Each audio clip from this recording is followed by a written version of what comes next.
will be having an interesting topic to discuss about.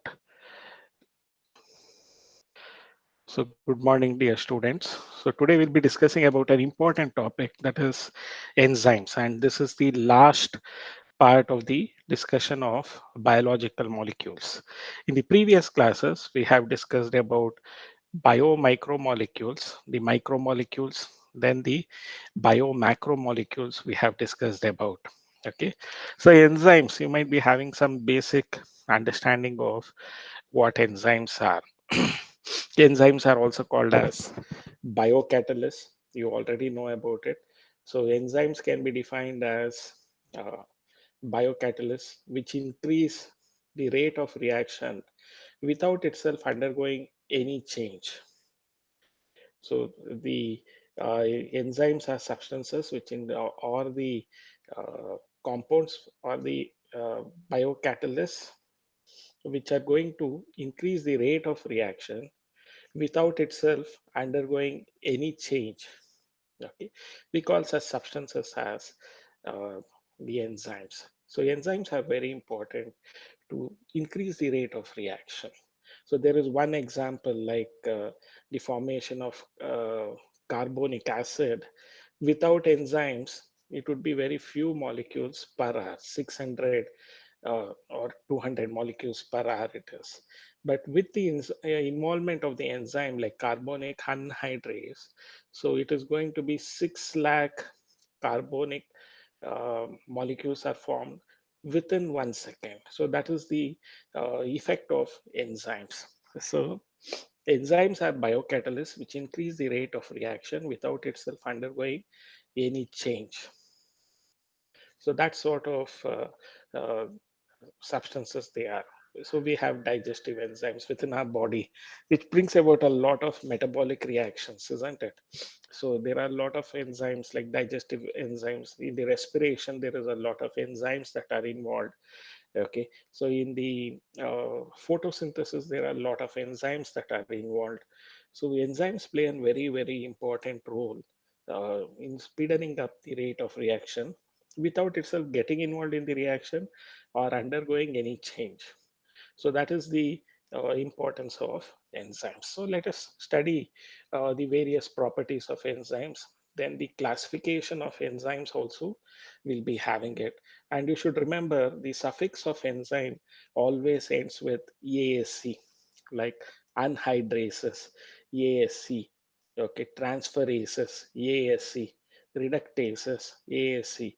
So these ASC itself is the suffix for enzymes. Even the IUPAC nomenclature for enzymes are there. So later we'll be discussing about the types of enzyme, which I always remember by the mnemonic to hill, not to hell. It is to hill. TOHILL. So T stands for transferases, O stands for oxidoreductases, H stands for hydrolases, I stands for isomerases, ligases, lyases. So to hill. So that is how I remember the 7 types of enzymes as per classification of enzymes as per IUPAC uh, system. Okay, International Union for Pure and Applied Chemistry. So that is IUPAC. So you should be remembering about the 7 types of enzymes. To hill you can remember it as, and you can write down all those enzymes. Anyway, let us begin with the discussion of this enzymes. At any point of time you have any doubts or clarification, you can immediately ask me and get your doubts clarified.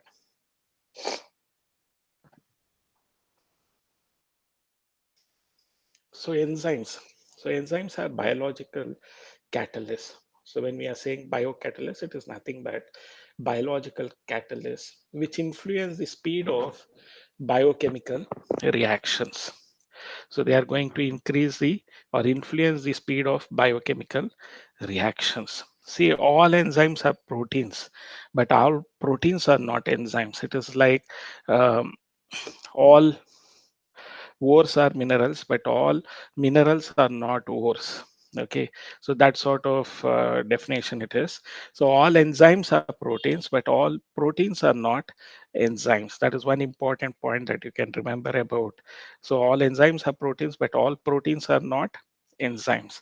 Enzymes are biological catalysts which influence the speed of biochemical reactions. Enzymes are specific. That is, each enzyme acts on its own substrate. So it is just like the lock and key model like.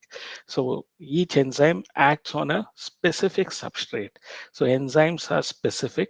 That is, each enzyme has its own substrate. Then there are ribozymes. Define ribozymes for 1 mark or even for your need. They might be asking you, what are ribozymes? Ribozymes. So nucleic acids, that is especially RNA, that behave like enzymes. So we call them as ribozymes. So nucleic acids within bracket RNA that behaves like enzymes, we call it as ribozymes. So enzymes are going to form tertiary structure, that is 3D, with some crevices pockets called as active site into which the substrate fits. So this substrate and enzyme, so you can notice here. So the enzymes form tertiary 3D structure. So you can notice here the three-dimensional structure of the enzyme with some crevices or pockets called active site. So here you can notice the enzymes having this crevices or pockets with active sites into which the substrate fits. So the substrate fits here and they are going to form enzyme substrate complex. Okay, we'll be discussing about that induced with hypothesis theory and other things later.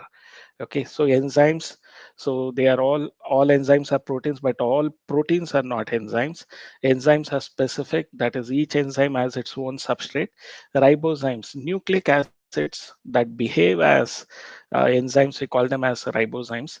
Enzymes form tertiary three-dimensional tertiary structure with some crevices or pockets called as active sites. So the substrates bind into this active sites. Okay, crevices called as active sites into which the substrate fits. Okay, so this is what we call it as the lock and key the theory. There are different theories to explain this, or induce with hypothesis theory. So there are different theories for explaining this binding of substrate to the active site of enzyme. So the enzyme substrate complex, will be discussing about that later on. So chemical reactions. So they undergo two types of changes. So chemical compounds, generally they undergo two types of changes: physical change, then chemical change. So the physical changes that you can notice in any chemical compounds are a change in shape or state of matter without breaking bonds. Example, ice melts into water, water becomes vapor. But there is a change in shape or state, like from solid, they have become liquid, from liquid gaseous form. Water is a very good example for this physical change, but there is no change in the bond, so the bonds do not break. Example, ice melts into water, water becomes vapor. So these are things that you should remember. So physical change, a change in shape or state of matter, change in shape or state of matter without breaking bonds. Example, ice melts into liquid water. The solid ice melts into liquid water. The liquid water becomes the gaseous vapors. So when they are changing in their state as well as shape, so there is no breaking up of bonds between them. So they remain as water. Okay, that is what is the physical change we are talking about. So chemical change is due to the chemical reactions. In this, bonds are broken and new bonds are formed. So in physical change, there is no breaking up of bonds. In chemical change or chemical reaction, so the bonds are broken and new bonds are formed. It may be organic or inorganic reaction. So the bonds which are being formed might be organic or inorganic reaction. So example, barium hydroxide plus sulfuric acid, they form this barium sulfate plus water. So bonds are broken and new bonds are formed So it may be inorganic or organic reaction. So example, inorganic is barium hydroxide plus sulfuric acid. They are going to form barium sulfate plus water. So here heat energy in, so the bond breaks, heat energy out, the bond is made. Okay, so there are two types of chemical reaction, isn't it? Exothermic reaction, so endothermic reaction. So exothermic reactions, so they are going to uh, liberate energy, isn't it? Endothermic reaction, they require energy for the reaction to take place. So the energy is liberated in exothermic reactions. So here you can notice that heat energy, whenever they are taken up by the molecules, the reactants, you can call them as, so there is a breaking up of bond. Whenever they liberate energy, heat energy is liberated out, so there is a bond formation.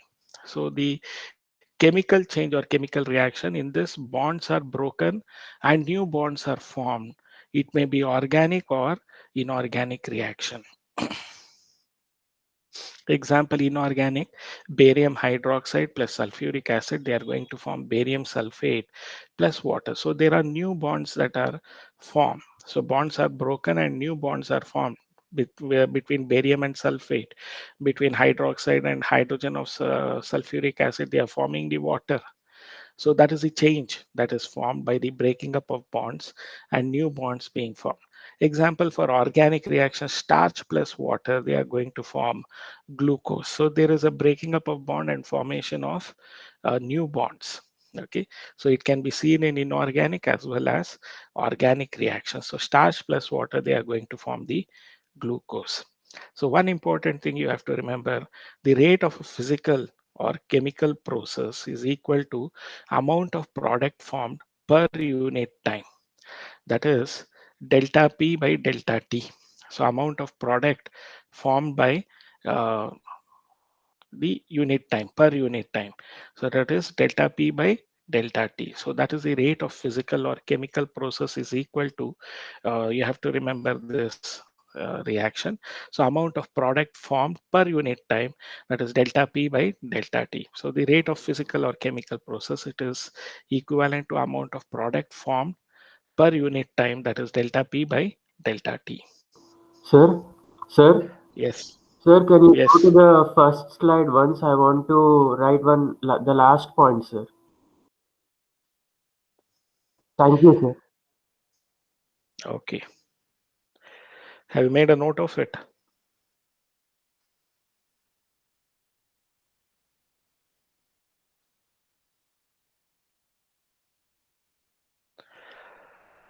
So the chemical reactions that we will go for. So there is physical reactions, chemical reactions. There is a formation of, there is a breaking up of a bond and formation of new bonds.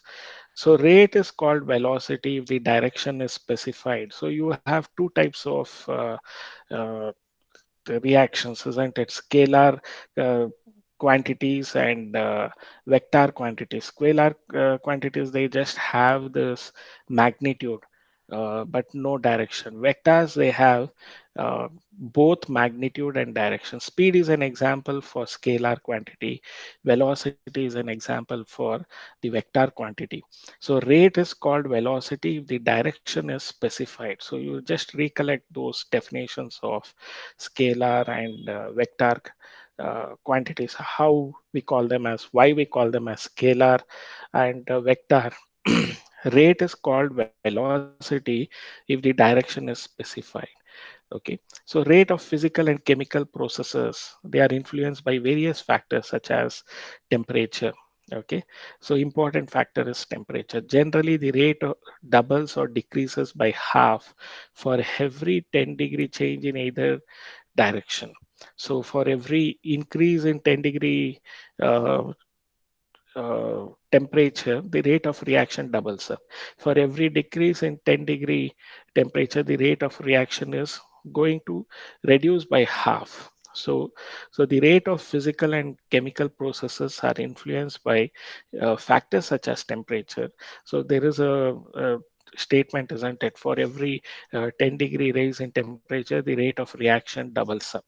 So generally the rate doubles or decreases by half for every 10 degree change, either in positive, so increase, it is going to, the rate of reaction doubles up. If there is a decrease, so it decreases by half. If there is a decrease in temperature by 10 degree, the rate of reaction is going to decrease by half. That is what you should remember in either direction. It might be increase or decrease. So for every 10 degree change in either direction, the rate doubles or decreases by half. So the rate of enzyme catalyzed reactions is very high. So here you have to notice this example of the enzyme carbonic anhydrase. ASC, you can notice the suffix is present in this enzyme. So carbonic anhydrase is the fastest enzyme. It accelerates the following reaction 10 million times. See, carbon dioxide plus water, they are going to form carbonic acid in presence of an enzyme, carbonic anhydrase. It's a reversible reaction. So it can, the reaction can proceed in both the directions. So it's a reversible reaction. So the rate of enzyme catalyzed rate of enzyme catalyzed reaction is very high. For this, we are going to describe this example wherein carbonic anhydrase is the fastest enzyme. It is going to accelerate the reaction of formation of carbonic acid by 10 million times. So carbon dioxide plus water in presence of the enzyme carbonic anhydrase, they form carbonic acid, that is H2CO3. In the absence of the enzyme, so the rate of reaction would be only 200 molecules of carbonic acid are formed in an hour. So in 1 hour, there is only 200 molecules of carbonic acid being formed. In the absence of carbonic anhydrase, so they produce only 200 molecules of carbonic acid in 1 hour. But in presence of carbonic anhydrase, about 6 lakh carbonic acid molecules are formed per second. See, that is 200 molecules for 1 hour, that is 60 minutes without a enzyme. With an enzyme, the rate of reaction is so much increase, the velocity increases so much that, so they are going to form, for every second there is 6 lakh carbonic acid formed due to the presence of this enzyme carbonic anhydrase. So that is how they are increasing the rate of reaction. Okay, so the presence of the enzyme is going to increase the rate of reaction to multifold times. So there is 6 lakh molecules of carbonic acid are formed within 1 second. Without this carbonic anhydrase, in the absence of the enzyme, only 200 molecules of carbonic acid are formed in 1 hour, that is 60 minutes. So just visualize the differences in the rate of reaction with an enzyme, without an enzyme. So that is the importance of the enzyme in increasing the rate of the chemical reactions. So in a metabolic pathway, each step is catalyzed by different enzymes. So in a metabolic pathway like photosynthesis, it has this, the Kelvin cycle. So Kelvin cycle or C3 cycle. So each step is catalyzed by different set of enzymes.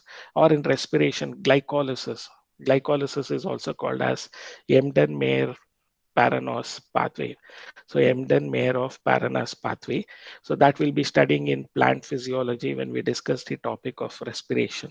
So in that glycolysis, which is one of the steps of metabolic pathways of respiration, 10 different enzymes are taking part in glycolysis.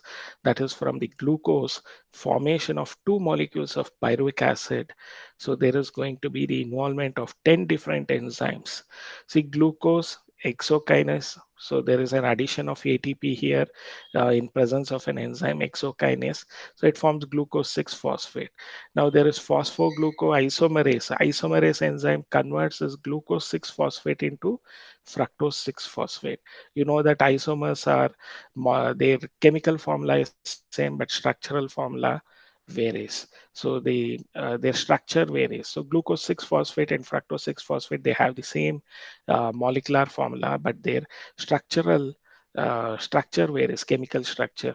Okay, they are isomers of each other. So glucose 6 phosphate becomes fructose 6 phosphate in presence of another enzyme isomerase. Then fructose 6 phosphate, there is an addition of one more phosphate from this ATP. So again, there is a kinase involved, but here we call it as phosphofructokinase because there is a phosphate and fructo group here.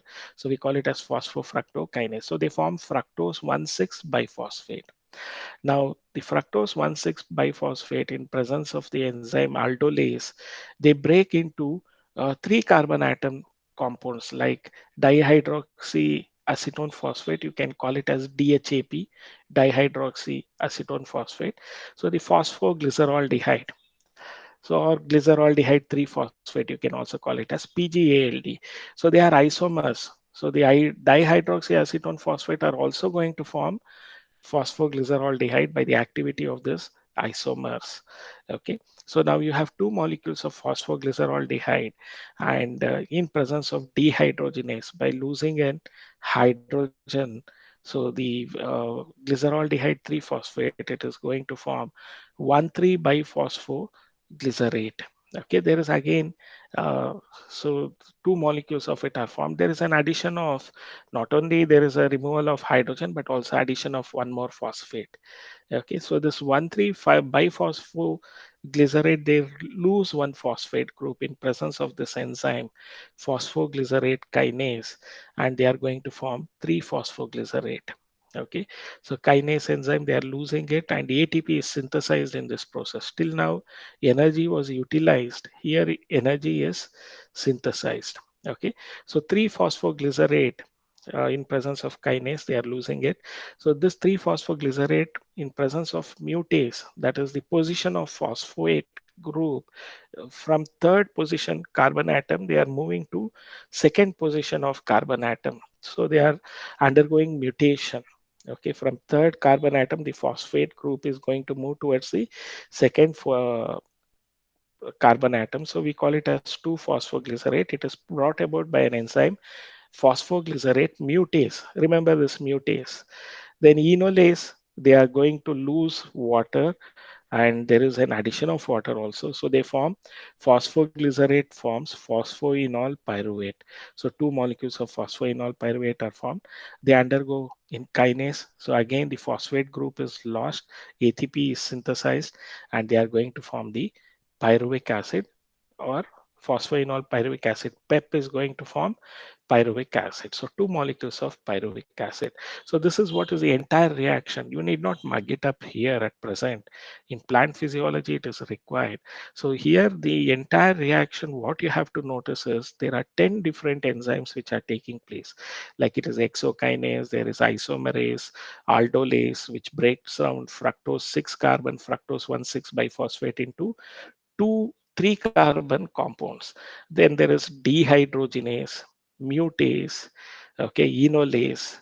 So there are nearly 10 varieties of enzymes that are taking place in this glycolysis process, where glucose, one molecule of glucose is converted to two pyruvic acid molecules at the end of the reaction. Okay, so you can notice here, more than mugging up this glycolysis, remember the enzymes, the variety of enzymes. So 10 different variety of enzymes take part in this metabolic pathway. So the nature of enzyme action. Okay, so how would they undergo the nature of enzyme action, the catalytic type? So enzyme acts with substrate like a lock and key model. So you can open a lock with a specific key, isn't it? You can't open it with any key. So there is a, this we call it as lock and key model. So it includes the following step. Substrate binds to the active site. See, this is the enzyme and this is the substrate. So they exhibit this lock and key model. So substrate, they come and bind to the enzyme. Okay, so that is enzyme plus substrate.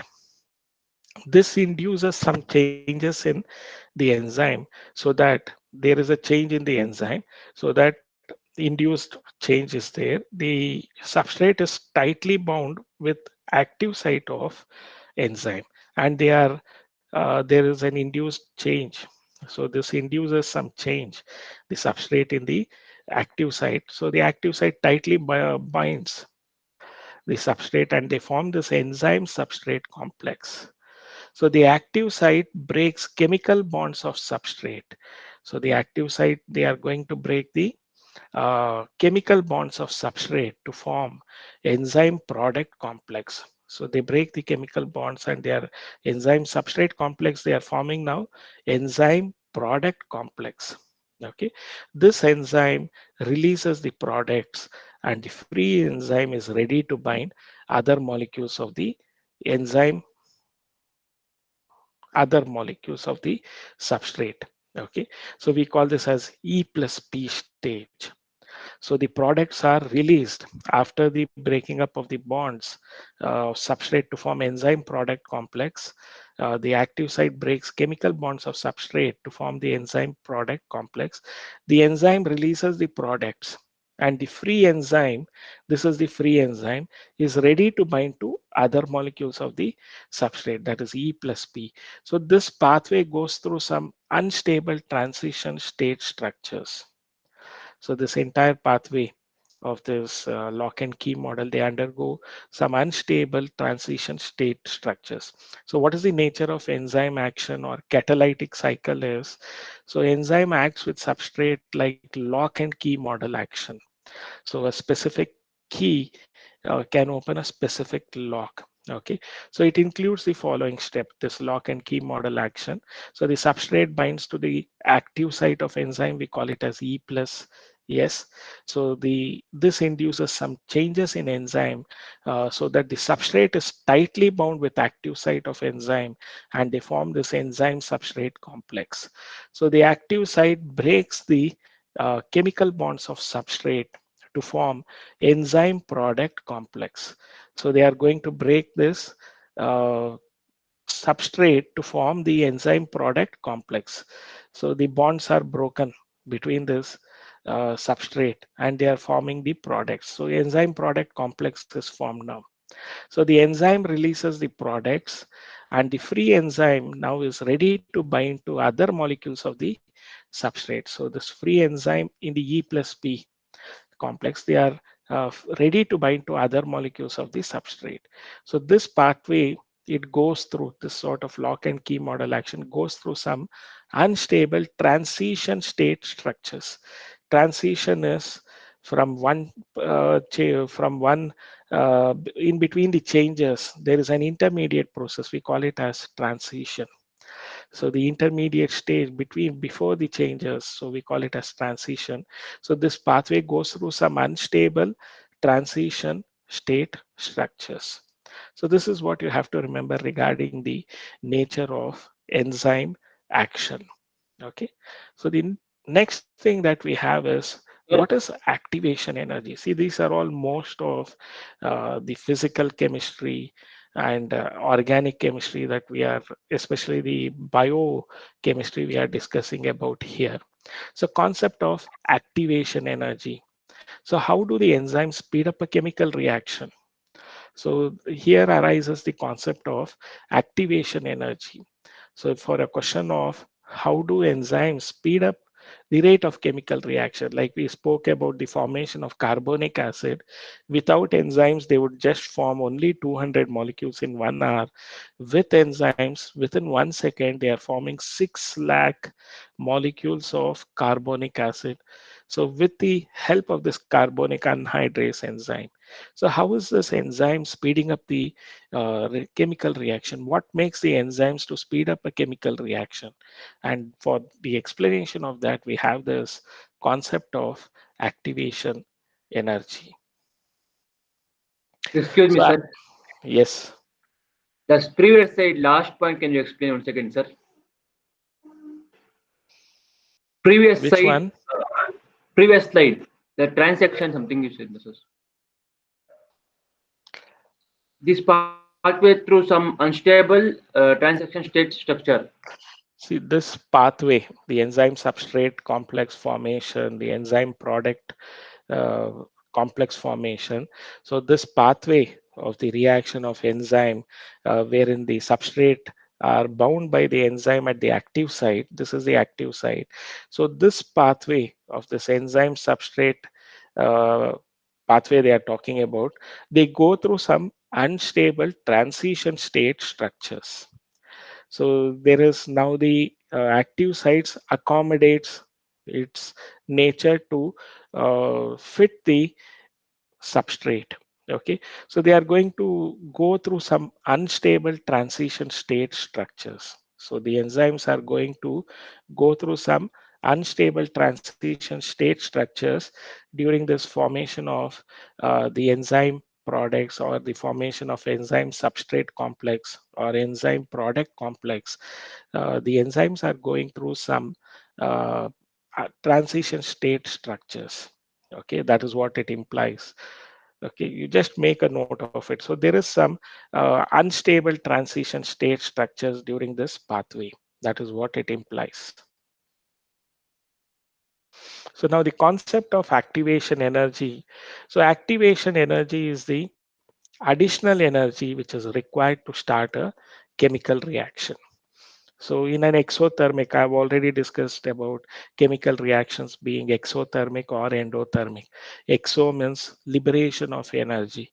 Endo means they require energy. So in an exothermic or endothermic reaction, the substrate must go through a much higher energy state, and this we call it as transition state energy. Okay, there is a transition state structures, isn't it? So there is a, in an exothermic or endothermic reaction, the substrate must go through a much higher energy state, and that we call it as transition state energy. So therefore activation energy is the difference between average energy of substrate and transition state energy. So activation energy is average energy of substrate minus transition state energy. So the difference between average energy of substrate and transition state energy, we call it as activation energy. So you should remember the definition of activation energy is the difference between average energy of substrate and transition state energy. We call it as activation energy. So in both exothermic and endothermic reaction, the substrate goes through a higher energy state, and this we call it as the transition state energy. From the, therefore, what is the activation energy? The difference between the average energy of substrate and the transition state energy, we call it as activation energy. So in the graph, so the y-axis has potential energy, the x-axis has the progress of chemical reactions. So here you can notice the substrate. The substrate, so activation energy with enzyme this is, and there is a formation of product. And activation energy without enzyme, so there is the formation of product. So the transition state energy we call it as.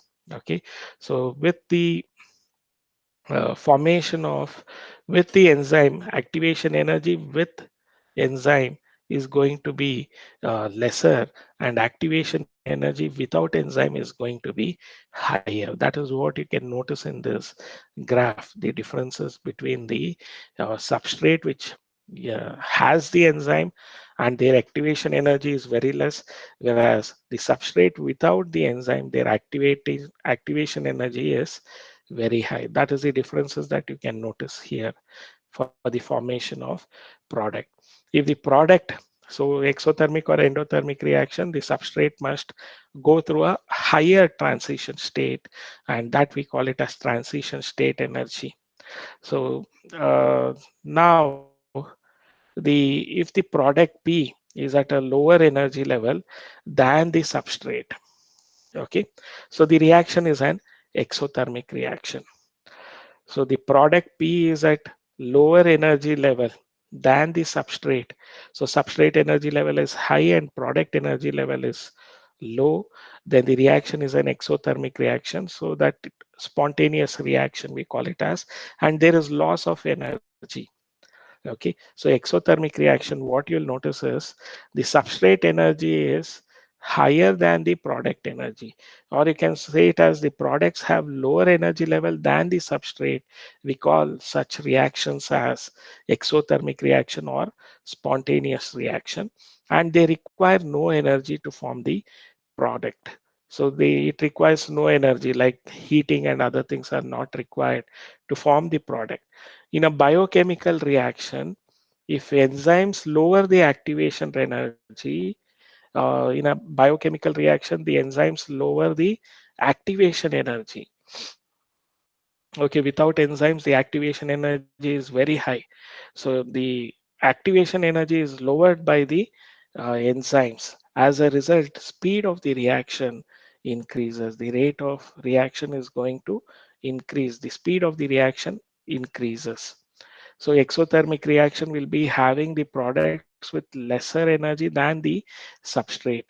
Okay, so that exothermic reaction, we also call it as spontaneous reaction. It requires no energy to form the product. In a biochemical reaction, enzymes lower the activation energy. As a result, the speed of the reaction increases. In this graph itself, you can notice the activation energy without enzyme, it is going to be high, and with enzyme, the activation energy is reduced. Okay, so because of which the rate of reaction is going to, the speed of the rate of reaction is going to increase in presence of enzyme. So what is activation energy? The additional energy required to start a chemical reaction. So we call it as activation energy.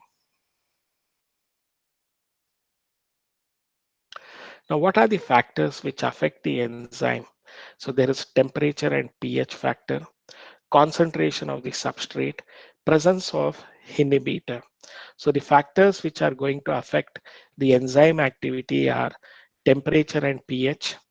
Then there is going to be concentration of the substrate, presence of inhibitor. So the enzyme inhibitor. So let us go through this temperature and pH, then concentration of the substrate we'll look into, and presence of inhibitor. What are its effect? So there are the factors which are affecting enzyme activity are temperature and pH, concentration of the substrate, presence of inhibitor. So these three factors affect the enzyme activity. So we'll go with the first one, that is temperature and pH.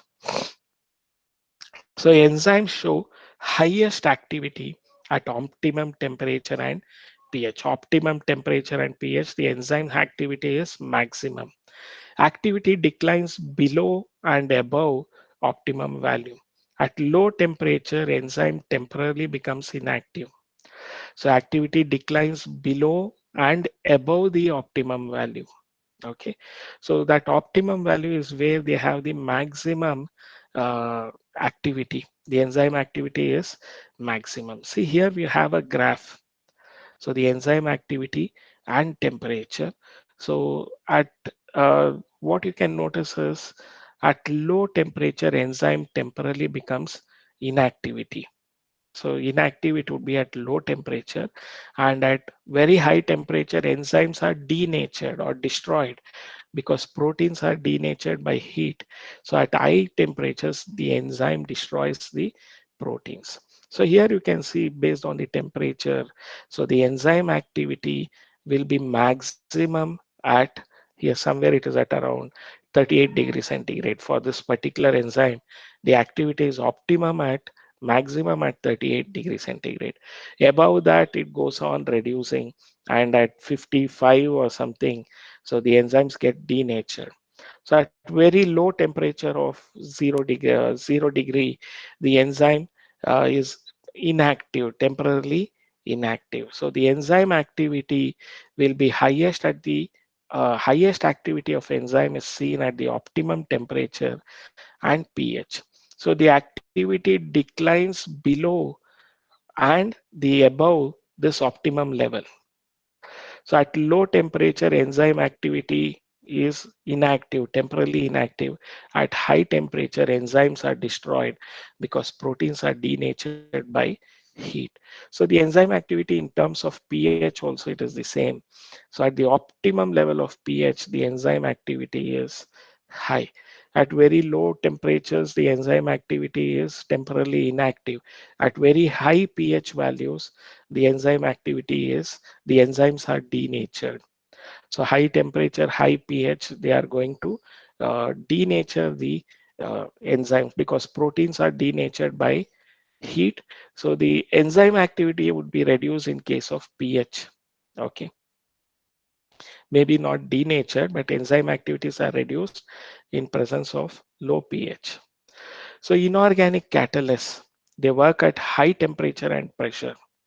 So the inorganic catalysts, they are going to work at high temperature and pressure, but the enzymes get damaged at high temperature that is greater than 40 degrees centigrade.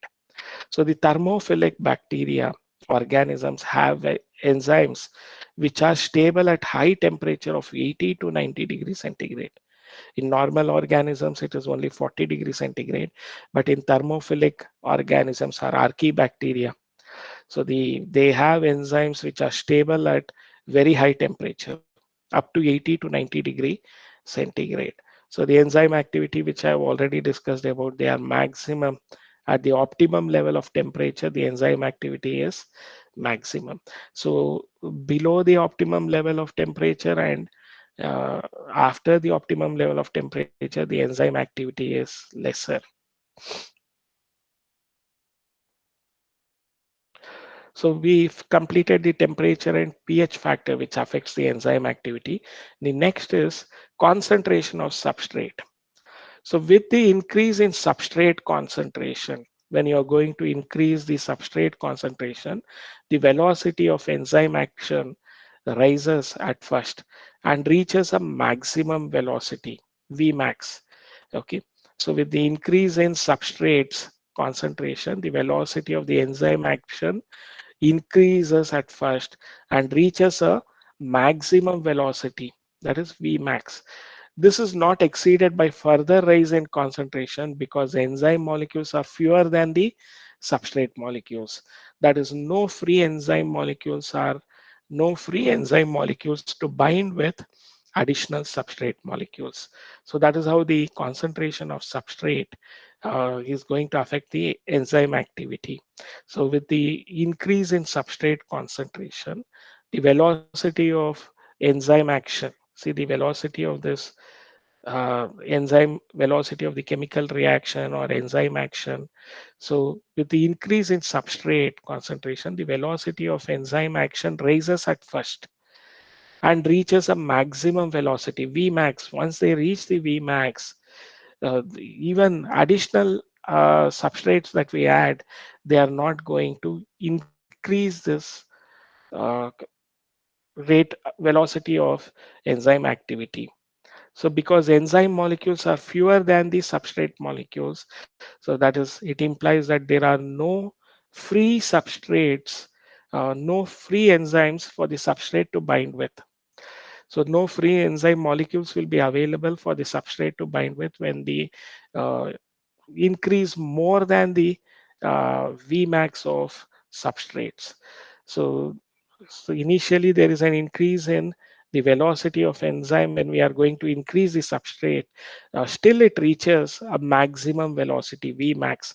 After this maximum velocity of enzyme action is reached, addition of any more further substrates, increase the uh, they do not increase the enzyme action. Reason is there are fewer enzyme molecules for to which the substrate molecules can bind. Here you can see very low substrate levels, the enzymes are more.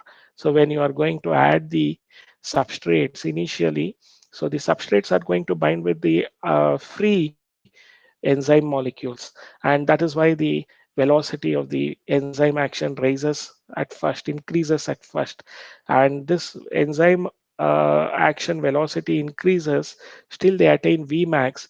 Vmax is a state where all the enzyme molecules are bound with the substrate.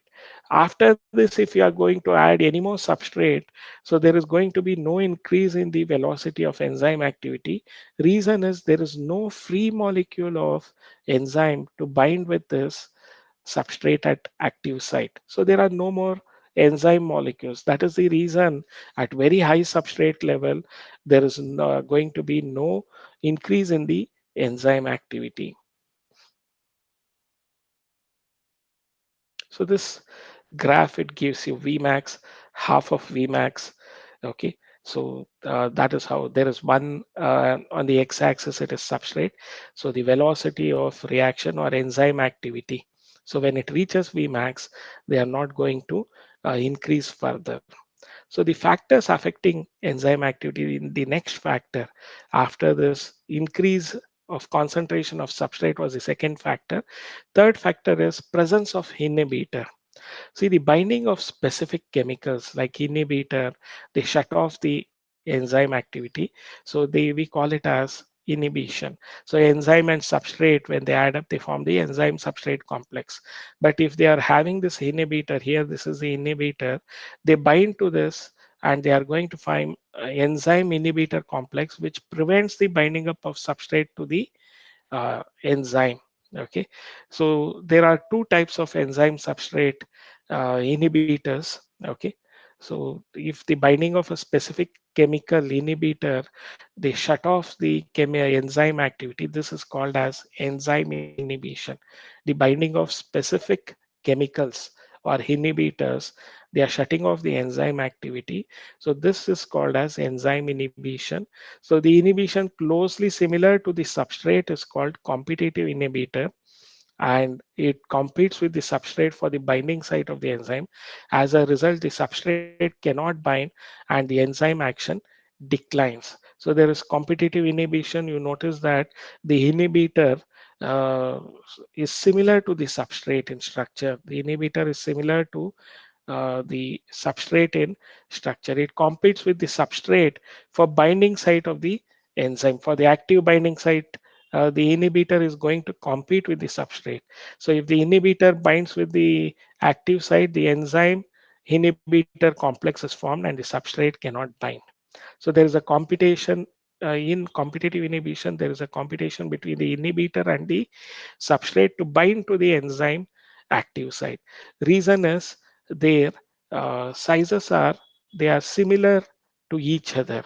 Okay, the inhibitor, if it is closely similar to the substrate, is called as competitive inhibitor. It competes with the substrate for the binding site, active binding site of the enzyme. So if the inhibitor first binds, then the substrate cannot bind. As a result, the substrate cannot bind and the enzyme action declines.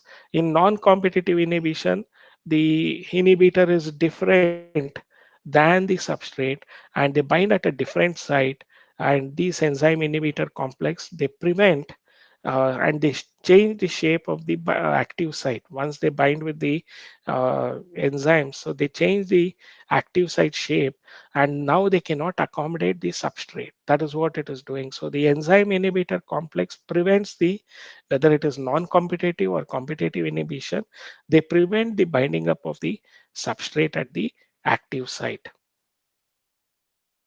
So example for competitive inhibition. So malonate is similar to the substrate succinate. So succinate is here. So it inhibits succinic dehydrogenase in the following reaction.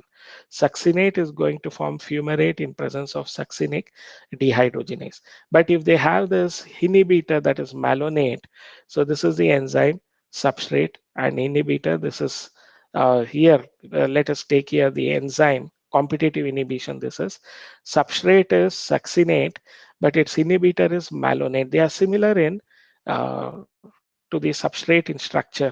So malonate is similar to the substrate succinate.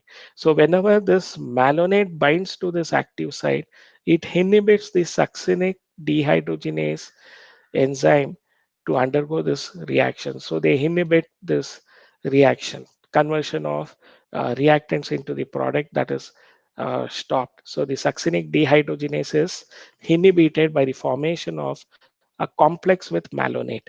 So malonate succinic dehydrogenase complex is going to prevent this reaction from happening. So the enzyme is inhibited by the inhibitor malonate. Example they have given for competitive inhibition.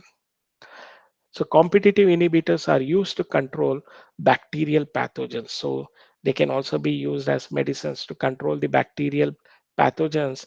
The competitive inhibitors can be used to control the bacterial pathogens. So the classification and nomenclature of enzyme is the next topic of it. So the classification of enzymes. So I told you can remember it as 2 Hill. Okay, so they are classified as 2 Hill transferases. O stands for oxidoreductases or dehydrogenases. Hill, hydrolases, isomerases, lyases, ligases. So TOHILL. So that is how you can remember the 7 types of enzymes. It is not 2 Hell, it is 2 Hill transferases. O stands for oxidoreductases or dehydrogenases, TO. Hill, the hydrolases. I stands for isomerases, lyases, and ligases. So here, besides them, the reaction what is going to happen here, they are shown.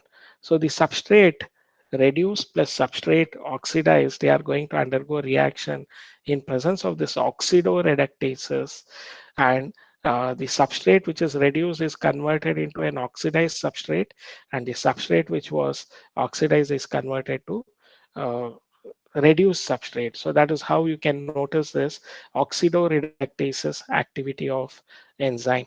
Okay, transferases enzyme. So here you can notice Sg plus. Yes, they are two substrates, S and S plus.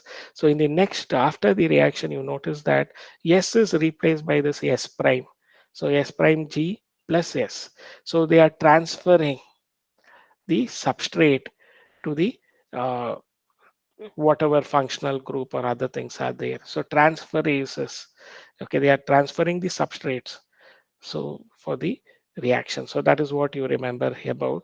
So hydrolases. So there is a substrate AB in presence of water. They are going to form AOH plus BH. So there is a hydroxide formation, hydrolases. Hydrogenases is different, hydrolases is different.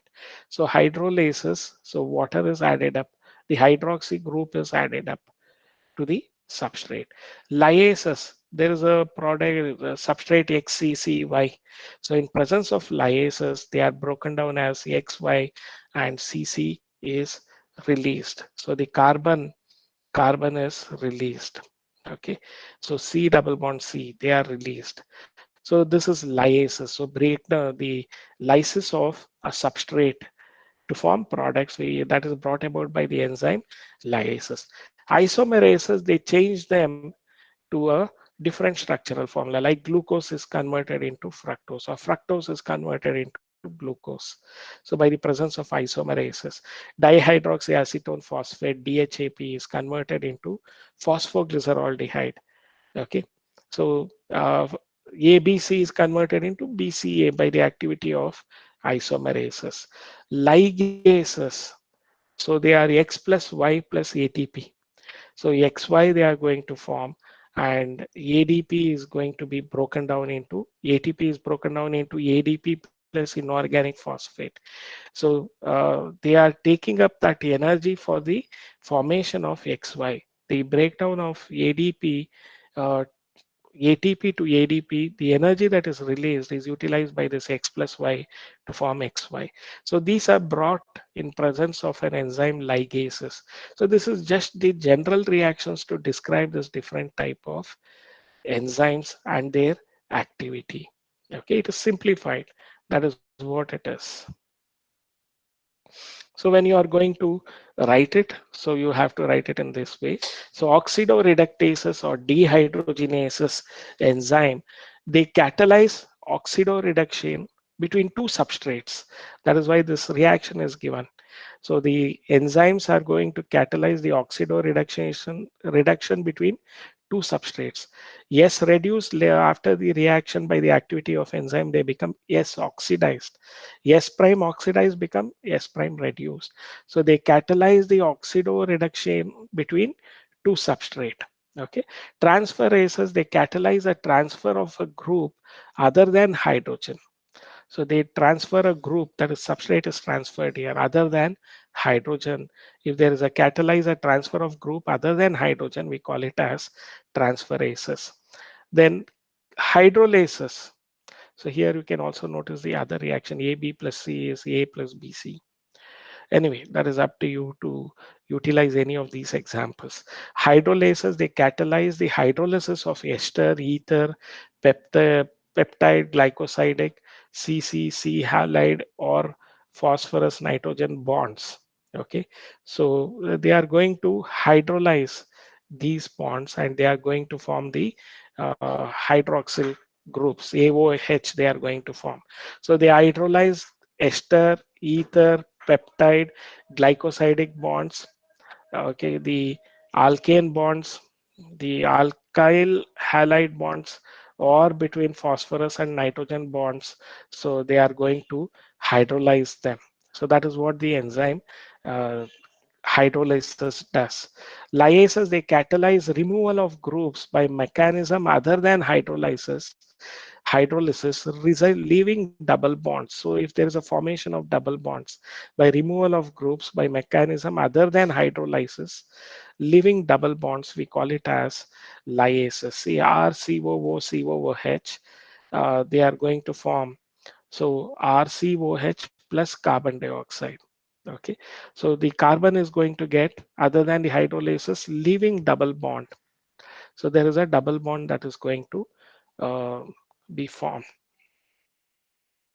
Isomerases, I told you about fructose and glucose. They catalyze the interconversion of optical, geometric, or positional isomers. So this is more of chemistry. You should be aware about it. So they catalyze interconversion of optical, geometric, or positional isomers. So that is what is the isomerases enzyme they are going to catalyze. Ligases, they catalyze the linking of two compounds together. Example, enzymes which catalyze joining of bonds like carbon to hydrogen, carbon to sulfur, carbon to nitrogen, phosphorus to oxygen. So they are all linking of two compounds together.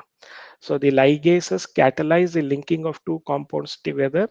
Like there are enzymes which catalyze joining of bonds like carbon to oxygen, carbon to sulfur, carbon to nitrogen, phosphorus to oxygen, etc. So these are all bonds are formed, linking of two compounds together is formed. So the enzymes catalyze the joining of bonds. Okay, so that is what is the role of ligases. Then the next factor is we are going to discuss about is cofactors.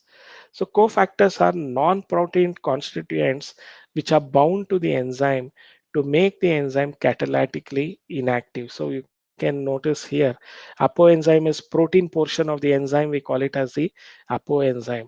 So the non-protein constituents which bind to the enzyme to make the enzyme catalytically inactive, catalytically, so these are non-protein constituents. Cofactors are non-protein constituents which bind to the enzyme to make the enzyme catalytically active. It is not inactive, catalytically active. And apoenzyme is protein portion of the enzyme. So you have this formula. This question they have asked it in one of the CET exams as well as in NEET examination. They have asked it. So the cofactor or non-protein constituents. They would be asking you about that. What are apoenzyme? The protein portion of the enzyme, we call it as apoenzyme. Cofactor is the non-protein constituents.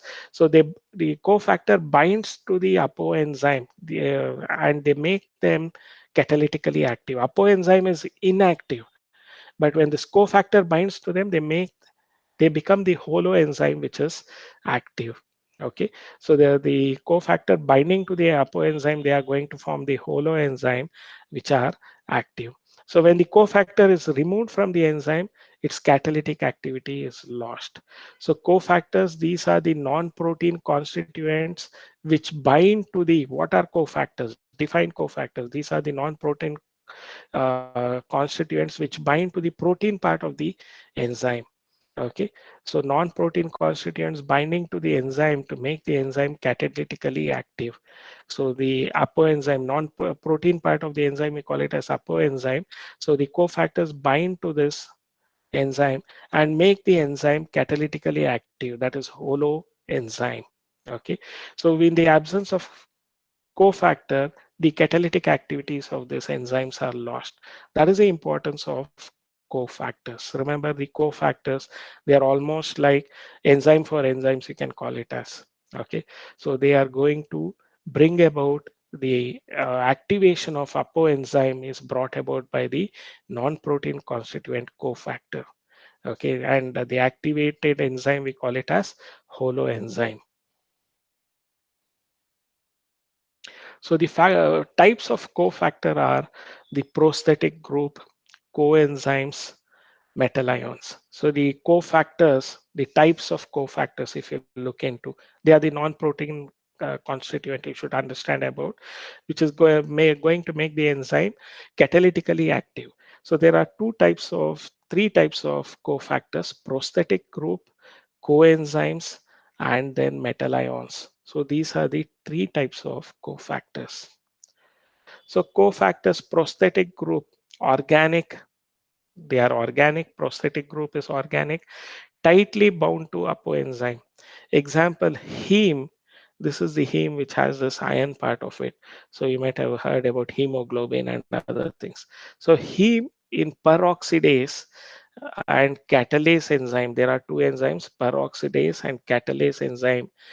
The catalase breakdown of H2O2 to water and O2, hard water. H2O2 is broken down to uh, the uh, water and oxygen. Okay, they catalyze breakdown of H2O2 to water and oxygen.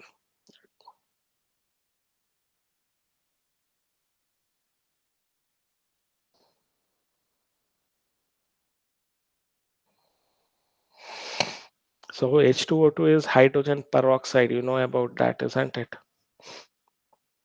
So the uh, cofactors, prosthetic group, they are organic. Okay, they are non-protein, they are and organic. They tightly bind to apoenzyme. Example is heme in presence of this cofactors, that is peroxidase and catalase. They catalyze the breakdown of H2O to hydrogen peroxide to water and oxygen. That is what they are going to bring about. So heme in presence of peroxidase and catalase, uh, they catalyze the breakdown of hydrogen peroxide to water and oxygen. That is about the prosthetic group with an example, heme and peroxidase and catalase enzyme. The second cofactor is coenzymes. They are also organic and they are transient binding to apoenzyme. So many coenzymes contain vitamins. So coenzymes contain vitamins. Example, NAD and NADP contain niacin. Okay, so the coenzymes are organic in nature. They are non-protein part. They are organic in nature. They are transient binding to apoenzyme. Apoenzyme is the protein part of the enzyme. We call it as apoenzyme, which is catalytically inactive. So this coenzymes bind to them and make them catalytically active. So many coenzymes, they contain vitamins like niacin, NAD and NADP contain niacin. So many coenzymes contain niacin. So NAD, so nicotinic acid, niacin. Niacin is nothing but nicotinic acid. So nicotinamide adenine dinucleotide is NAD. So nicotinamide adenine dinucleotide. Okay, it is NAD.